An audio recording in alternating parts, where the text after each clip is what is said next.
بسم اللہ الرحمن الرحیم۔ مولانا روم فرماتے ہیں کہ ایک شخص مسجد میں نماز ادا کرنے کے لیے اندھیری رات میں گھر سے نکلا۔ اندھیرے کی وجہ سے ٹھوکر لگی اور وہ منہ کے بل کیچڑ میں گر گیا۔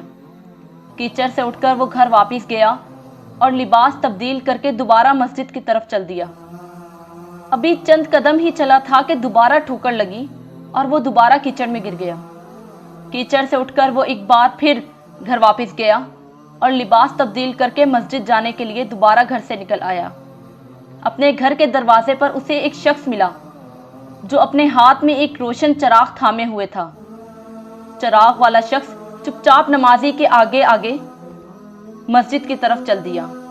اس بار چراغ کی روشنی میں نمازی کو مسجد تک پہنچنے میں کسی دشواری کا سامنا نہ کرنا پڑا اور وہ بخیریت مسجد تک پہنچ گیا۔ مسجد کے دروازے پر پہنچ کر چراغ والا شخص رک گیا۔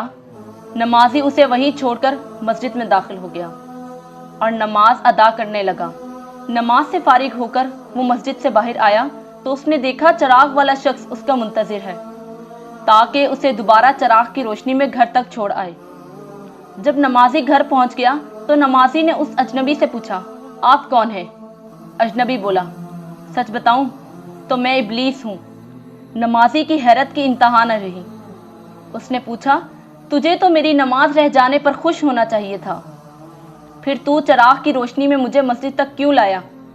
ابلیس نے جواب دیا، جب تجھے پہلی ٹھوکر لگی تھی تو اللہ نے تیرے عمر بھر کے گناہ معاف فرما دیے۔ جب دوسری ٹھوکر لگی تھی تو تیرے سارے خاندان کو بخش دیا۔ مجھے فکر ہوئی کہ اب اگر تو ٹھوکر کھا کر گرا تو کہیں اللہ تیرے سارے گاؤں کی مغفرت نہ فرما دے، اسی لیے چراغ لے کر آیا ہوں کہ تو بغیر گرے مسجد تک پہنچ جائے۔